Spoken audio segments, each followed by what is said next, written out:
안녕하십니까, 조이쌤의 공부톡톡입니다. 조이쌤의 공부톡톡. 요즘 이제 기사가 하나 나왔는데 학교 그만두고 수능 볼래요? 라는 기사였고요. 작년, 그러니까 2022년에 전국에서 23,000명이 고등학생이 자퇴를 했습니다. 야, 대단하죠. 우리나라의 자퇴생이 이렇게 많았어요. 자료를 보시면 전국에 23,440명인데요. 일반고에서 14,000명, 네, 뒤 100단위는 뺄게요. 자율고에서 900명, 특목고에서 1,000명, 특성화고에서 3,500명이 빠져나갔어요. 자퇴를 한 거죠. 지금 2023년 수능 본 현역 재학생이 몇 명이냐면 30만 8,284명입니다. 그러면 여기서 23,000명이 자퇴를 했잖아요. 그럼 거의 10%예요. 10%에 가까운 숫자의 학생들이 지금 자퇴를 하고 있습니다. 이 중에 일반고 14,000, 자율고 919, 특목고 1,001, 특성화고 3,500이면 이 기사에서 지적하는 것처럼 대부분은 정시 파이터가 되겠다고, 나 이 정시로 수능 볼 거야 라고 자퇴를 했는데, 보니까 공부하는 애들이 많잖아요. 특성화고보다 일반고 15,000명 가량이니까. 그러니까 그거 맞는 것 같아요. 정시 파이터가 되기 위해 자퇴를 했다는 분석은 맞습니다. 제가 전학 관련 이메일을 정말 많이 받는데 자퇴와 관련한 이메일도 정말 많이 받거든요. 근데 제가 항상 자퇴를 추천하지 않아요. 자퇴 좋지 않다. 그래서 오늘의 조이쌤의 공부톡톡은 정시 파이터가 되기 위해 자퇴가 유행이라고, 자퇴의 나쁜 점, 그리고 올바른 자퇴, 성공할 자퇴 계획은 지금 시작합니다. 조이쌤의 공부톡톡. 네, 일단은 학생들이 현재 학교에 다니면서 나쁜 점만 있다고 생각하니까 자퇴를 하겠죠. 근데 여러분들이 깨닫지 못하는, 티가 하나도 안 나는 현재 학교에 좋은 점들이 있어요. 그걸 먼저 말씀드릴게요. 보통은 학교에서 필요 없는데 시간 빼앗기지 않고 자기주도적으로 시간을 관리하겠다, 공부 시간을 확보하겠다, 이런 생각을 할 수 있죠. 근데 사실 정말 학생들이 잘 모르는 학교가 해주는 것들이 많아요. 첫 번째로는 일단 아침에 일어나서 학교로 오게 해줍니다. 저 이거 되게 크다고 생각해요. 자퇴를 결행하는 학생들이 가장 크게, 자퇴하는 사람들을 제가 얼마나 많이 봤겠어요. 그런데 그런 학생들이 가장 크게 겪는 어려움이 뭐냐면 1번이 늦잠입니다. 1번이. 제 시간에 원래 자퇴하기 전이랑 후랑 비교하면 어때? 언제 일찍 일어나? 라고 물어보면 다 대답 못해요. 아무런 강제력이 없는 상태에서 스스로 10대밖에 안 된 학생이잖아요. 일찍 일어나서 자기주도적으로 공부하는 것이 쉬운 일이 아닙니다. 그리고 학교가 해주는 거 두 번째, 진짜 중요한 거예요. 정해진 시간에 밥을 차려줍니다. 아, 밥 혼자 사 먹고 차려 먹으면 되죠, 선생님. 혼자서 공부를 하려고 해도 점심 저녁은 먹어야 되죠. 그런데 그러다 보니까 이제 혼자서 먹는다 생각하면 뭘 먹을지 고민해야 돼요. 어떻게 먹을지도 고민해야 돼요. 오늘은 나가서 먹을까, 집에서 차려 먹을까. 만약에 집에서 먹는다 칩시다. 그러면 차리는 시간이 있어요. 아니, 적어도 푸는 시간이라도 있을 거 아니야. 계란 후라이라도 하는 시간이 있을 거 아니야. 또 집에서 먹으면 어때요?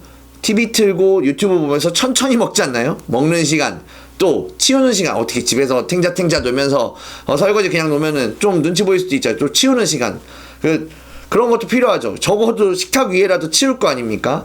그런 거 전부 다 소모돼요. 생각보다 길어요. 점심시간보다 훨씬 길 겁니다. 만약에 학교에서 정해진 시간에 식당 가서 정해진 식단으로 건강하게 밥 먹고 오는 것이, 그렇게 한다면 얼마나 시간을 절약하는 건데, 이게 자퇴를 하니까 이런 것들 다 혼자 생각해야 되는 거죠. 집에서 혼자 공부해보면 이런 것들 다 여실히 깨닫게 됩니다. 세 번째는 고르게 공부를 하게 해줍니다. 이것도 학교의 순기능이에요. 이게 무슨 얘기냐면 주요 과목이라는 게 있잖아요. 국어, 영어, 수학, 사회 또는 과학. 고르게 시간표에 막 촉촉촉촉 들어가 있죠. 순서대로. 근데 학생이 좋아하든 싫어하든 잘하든 못하든 모든 과목을 일주일을 학교에 있으면 조금이라도 맛이라도 보게 돼요. 공부를 조금씩 하게 되죠. 그래서 보통 학생들에게 자유시간 주고, 자, 지금부터 자유시간이야, 자율학습이야, 열심히 해봐 라고 하면 순서를 어떻게 하냐면 본인이 가장 잘하고 좋아하는 과목을 1번에다 놔요. 그러면 1번을 하다 보면 2번, 3번의 비중이 점점 줄어가지고 마지막에 자기가 가장 못하는 과목, 공부하면 할수록 성적 더 많이 오를 과목이 가장 덜 돼요, 공부가. 결과적으로 어떻게 되냐면 못하는 과목과 덜 좋아하는 과목들이 다 소외받고 전과목을 커버하려고 정시 파이터 하는 겁니다. 정시 파이터는 특정 과목을 잘해서 대학에 가는 게 아닙니다. 그건 수시로 가는 게 그런 거고, 정시 파이터들은 약점이 없어야 돼요. 113이 아니라 2222를 받아야 되는 게 정시파이터예요. 그런데 정시파이터에게는 이런 약점 과목이 극복이 안 되면 좋지 못한 결론이 나올 수 있는 거죠. 조이쌤의 공부 톡톡. 자퇴에는 현실적 한계라는 게 있어요. 자, 요걸 꼭 생각해 보셔야 됩니다. 자, 생각해 보세요. 내신 모의고사 1, 2등급 나오는 학생. 내신도 1, 2등급. 모의고사 1, 2등급. 자퇴할까요? 선생님, 저 자퇴 고민입니다. 얘네들이? 아니죠. 중하위권 학생들이 자퇴를 결심할 거란 말이죠. 자, 중하위권 학생들이 자퇴를 한다 치면 첫 번째, 중하위권 학생들은 시간이 많아도 할 공부가 없습니다. 이거는 중하위권 학생들이 자기를 너무 과대평가하는 거라고 저는 생각해요. 대부분의 중하위권 학생들은 기본적인 개념 이해가 좀 부족해요. 그리고 어떻게 공부해야 될지를 잘 모르는 학생들이 많아요. 지금 선생님 무슨 소리입니까? 숙제할 시간이 없어요. 숙제할 시간이 없어. 숙제를 하다 보니까 내 공부를 못해서 자퇴를 하고 싶은 건데, 그래요? 숙제를 다 한 다음엔 뭘 할까요? 숙제를 끝내고도 할 공부가 과목별로 4시간쯤씩 다 있나요? 하루에? 그러면 자퇴를 해도 됩니다.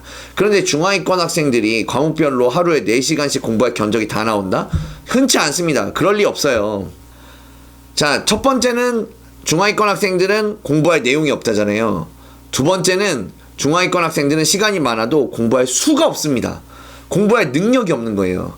이게 무슨 얘기냐면, 학원에서 이 학생들 마음에 손을 얹고 생각해보면 학원에서 3시간 앉아있는 것도 힘들잖아요. 학원에서 3시간 앉아가지고 공부하는 거, 짤막짤막하게 자습시간에 2시간, 3시간 하는 거 힘들잖아요.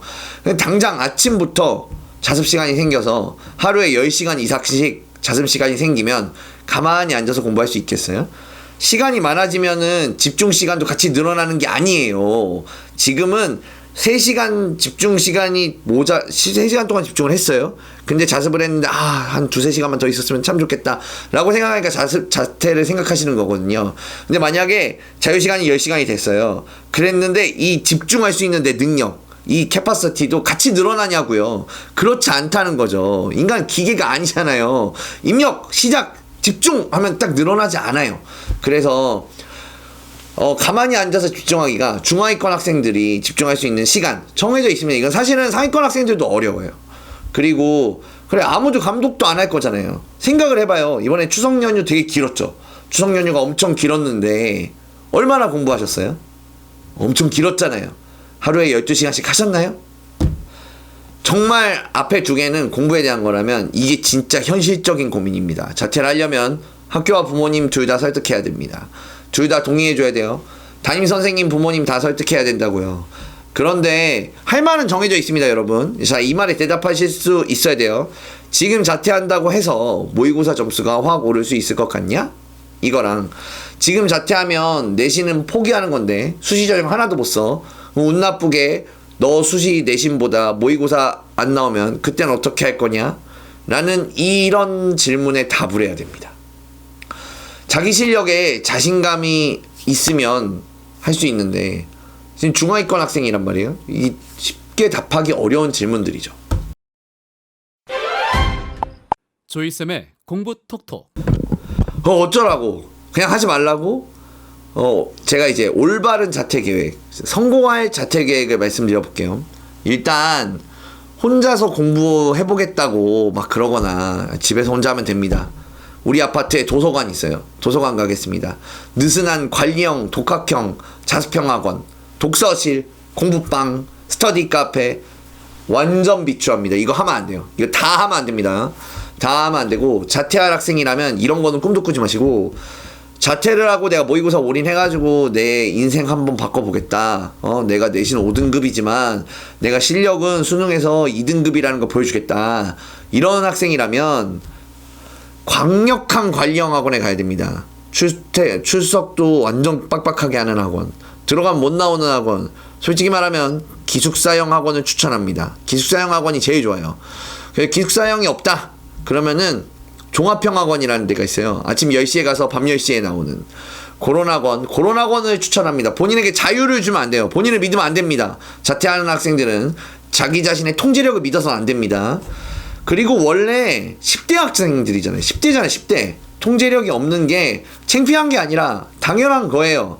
그러면 주변의 전문가들과 어른들의 도움을 받을 수 있으면 최대한 받아야겠죠. 최대한 활용해 주시고, 당연히 이런 점도 자퇴하기 전에 미리 생각을 해 주시고, 어머님한테도 부모님한테도 미리 부탁을 드려야 됩니다. 돈이 들잖아요. 네, 이런 거 생각하고 자퇴하셔야 돼요. 조이쌤의 공부 톡톡. 네, 물론 전부 제가 생각하는 그런 학생들은 아닙니다. 뭐 예를 들어 영재고에서 정시 전환하려고 자퇴해가지고 자퇴한 다음에 정시 집중하는 학생들 굉장히 성공률 높아요. 아니면은 이제 특목고 중에 특목고나 자사고 아니면은 일반고 중에 엄청 센 일반고, 학력 좋은 일반고, 뭐 소위 갑반고라고 부르는 그런 학생들의 경우 내신은 5등급인데 모의고사 보면 막 1등급, 2등급 나오는 그런 학생들이 있거든요. 그런 경우에는 자퇴가 괜찮을 수도 있죠. 그런데 그런 특별한 경우가 아니라면 대부분의 일반고 중하위권 학생들이 수능 공부를 위해 자퇴를 할 때 고려해야 할 점을 말씀드리고 싶었고요. 일단 저는 75% 이상 자퇴하자고 하면 반대를 합니다. 반대를 하는데 그래도 학생들이 자퇴를 하지 않든 혹은 하든 네, 여러 가지를 고려해보고 자퇴를 하셨으면 좋겠다. 본인에게 꼭 맞는 선택을 하시길 바랍니다. 지금까지 조이쌤의 공부톡톡이었습니다. 좋아요와 구독. 땡큐 땡큐.